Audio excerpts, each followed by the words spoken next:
স্বর্গ থেকে স্বর্ণ রথ চলে এসেছে। সে যখন তার উপরে উঠেছে, রথের উপরে উঠেছে, বউ এসে বলছে তুমি সারা জীবন আমার সঙ্গে সংসার করে এখন তুমি স্বর্গে যাচ্ছ, আমাকে নিয়ে যাবে না? বলল এখানে তো একটাই সিট, আমি আমার পাটা একটু ঝুলিয়ে দিচ্ছি, তুই আমার পাটা ধরে ঝুলে পড়। আস্তে ও পা ধরে ঝুলে পড়েছে। ছেলে এসে বলে মা আমাকে নিয়ে যাবে না, বলে আমার পা ধর। বউ এসে বলে কি গো আমাকে নিয়ে যাবে না, বলে আমার পা ধর। নাতি নাতনি এসেছে, কি গো আমাকে নিয়ে যাবে না, বলে আমার পা ধর। গ্রামের কটা বউ ছুটে এসেছে, ও দিদি তোমার সঙ্গে আমার এত চপ্প হয়, আমাকে নিয়ে যাবে না, বলে আমার পা ধর। এ বলে আমাকে নিয়ে যাবে না, বলে আমার পা ধর। এ 20-50 জন ঝুলে আছে। এখন স্বর্গে যাচ্ছে, তাও এদের গল্প শেষ হয় না।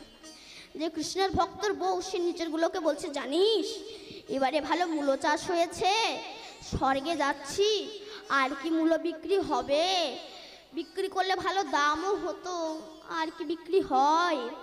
নিচের গুলো বলছে কেমন মোটা?